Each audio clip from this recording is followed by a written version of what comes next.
Bienvenue dans Par le Sud passe à table, la nouvelle saison gourmande du podcast de la région Sud. Comment la gastronomie du Sud a conquis le monde ? Comment un art culinaire s'érige en art de vivre ? Qui sont les femmes et les hommes qui œuvrent en coulisses ? Sur tout le territoire, des personnalités ont des histoires extraordinaires à nous raconter. Partons à la rencontre de chefs cuisiniers, de sommeliers et de producteurs qui incarnent le Sud de la plus belle des manières, en titillant nos papilles. Pour ce nouvel épisode automnal, partons à la découverte de l'un des produits les plus emblématiques de la région Sud. Aujourd'hui, on se penche sur ces vins qui enchantent le palais et l'économie locale. Avec un emploi agricole sur 3 dans la filière viticole et une production presque entièrement certifiée AOP ou IGP, notre région est une référence en la matière. C'est d'ailleurs ici qu'est produite la plus grande quantité de rosé au monde. Pour en parler, nous avons rencontré Margot Gentil, maître de chai du domaine Château de Roquefort, et Violaine Menet, propriétaire des lieux avec son époux Cédric. Des vignes à la cave, elle nous emmène dans les coulisses de la production. Bonjour Margot. Bonjour Léa. Ça va ? Ouais, très bien, merci. Est-ce que tu peux nous dire où on est aujourd'hui ? Donc aujourd'hui, on est au Château de Roquefort. On est à Roquefort-la-Bédoule. C'est donc un petit village qui se situe à 400 mètres d'altitude au-dessus de Cassis. Donc on voit devant nous un parterre de vignes qui s'étend. Si tu devais nous raconter un peu ce domaine, qu'est-ce que tu nous dirais ? On a face à nous 30 hectares de vignes, mais on est sur une propriété qui fait presque 300 hectares. Donc on a une biodiversité qui est très riche. Ici, en termes de cépages, on a des cépages qui sont très traditionnels pour la Provence.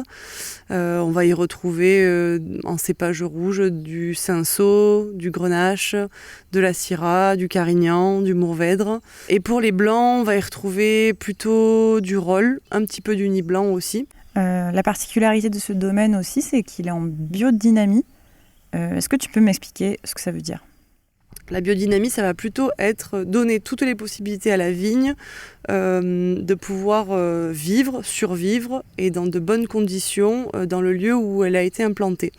Donc par exemple, aujourd'hui on se rend compte que les choses les plus compliquées dans le sud de la France pour la vigne, ça va être de lutter contre la sécheresse. Donc au lieu de venir arroser la vigne, on va plutôt s'assurer de bien travailler les sols, d'avoir un système racinaire qui aille très profond pour aller chercher la fraîcheur, plutôt que de venir tout simplement arroser et assister la vigne dans son quotidien, ce qui va un petit peu l'affaiblir, puisque le jour où on s'arrête de lui donner de l'eau, en fait, elle meurt. Est-ce que tu peux me raconter un peu comment vit un domaine comme celui-ci au fil des saisons ? Au mois de janvier, donc le végétal est en phase de dormance. Et donc là, on est plutôt sur une phase où la sève est descendante. On va venir la former, on va venir la tailler selon les besoins du domaine, plus ou moins productive, plus ou moins exposer ses raisins au soleil, etc. Sur le printemps, on va vraiment avoir la phase de sève montante qui va faire qu'on va avoir des bourgeons qui vont sortir. Donc à ce moment-là, on va pouvoir gérer un petit peu la production aussi en sélectionnant les bourgeons qui nous intéressent et ceux qui nous intéressent moins. Tout l'été, on est sur une phase de véraison, c'est la phase de maturité des raisins. Et après, au mois d'août, fin août, début septembre, on passe sur la vendange. Et je crois savoir que vous faites une partie des vendanges de nuit. En effet, le réel intérêt, c'est de vendanger des raisins à des températures plus fraîches. En fait, la chaleur va altérer le goût du raisin et donc le jus. Donc ici, la totalité de la production, soit les 30 hectares, sont vendangés à la main. Ensuite, tout ce qui est travaux, par exemple de la cave, mise en bouteille, sous-tirage des vins, où on fait des manipulations sur les jus, où on les change d'une cuve à une autre, d'un tonneau à un autre. On va jeter un œil quand même au calendrier lunaire, puisqu'on sait qu'il existe donc un calendrier qui fait que chaque tranche de 3 jours va plutôt avoir un effet sur un des membres du végétal. Donc soit ça va avoir un effet plutôt sur la racine, soit plutôt un effet sur la feuille, soit plutôt un effet sur le fruit, quel que soit la saison.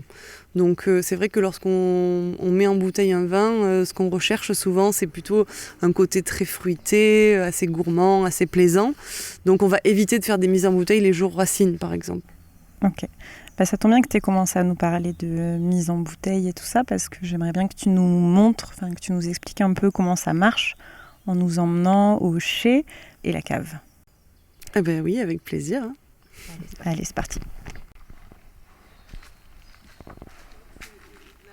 Ah ben il y a Violaine justement. Bonjour Violaine. Bienvenue. Voilà au cœur du château de Roquefort. Alors là, c'est assez surprenant quand on arrive ici, je pense. Oui, complètement. Déjà, il y a la température, l'odeur. La température, alors qui est quasiment la même toute l'année. Alors ici, nous sommes dans le caveau du château. C'est un peu là que tout se passe.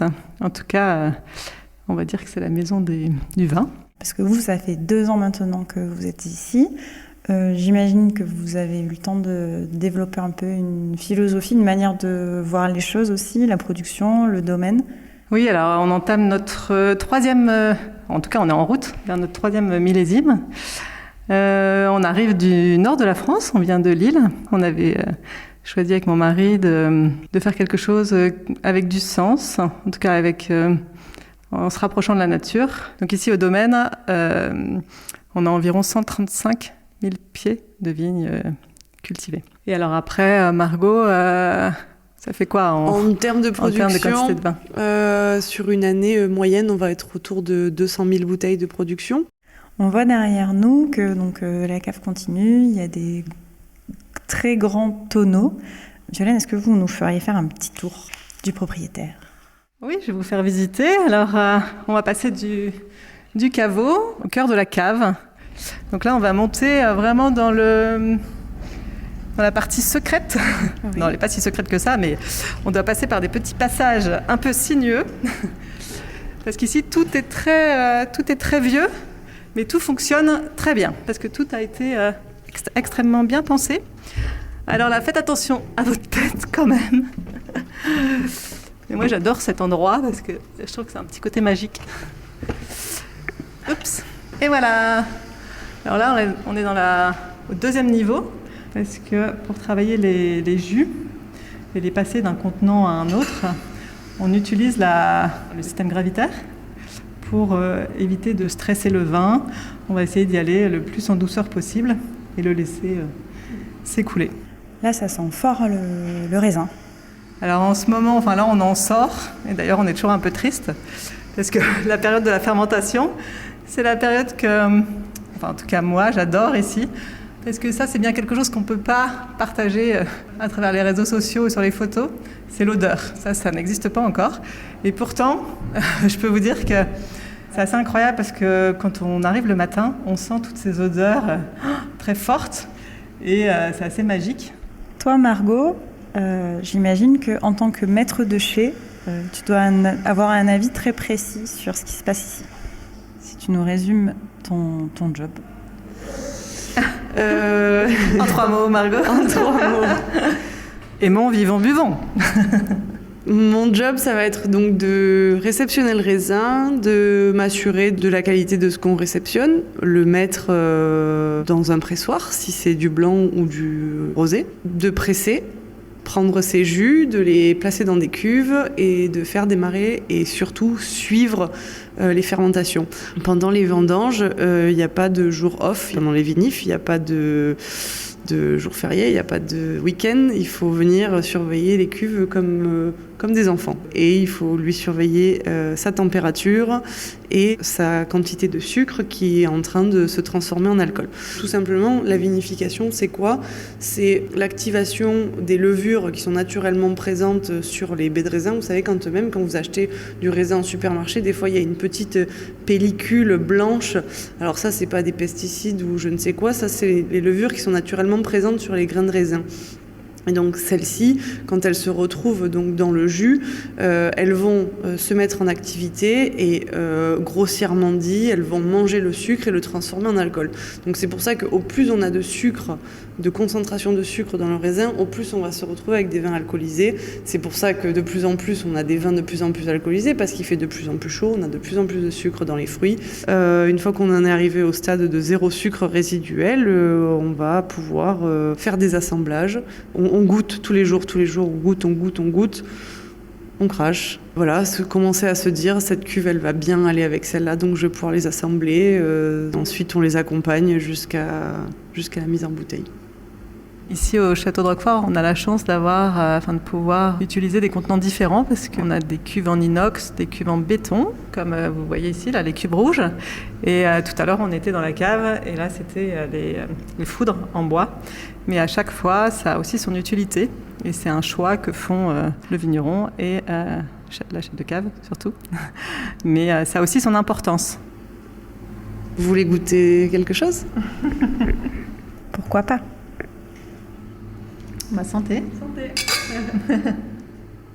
Là, ça y est, on est au stade de vin. La seule chose, en fait, qui va vraiment différer du vin que tu vas retrouver dans la bouteille au mois de février, ça sera vraiment sa couleur, puisque là, en fait, vu que la fermentation vient de se terminer, on a encore tous les sédiments qui sont en suspension.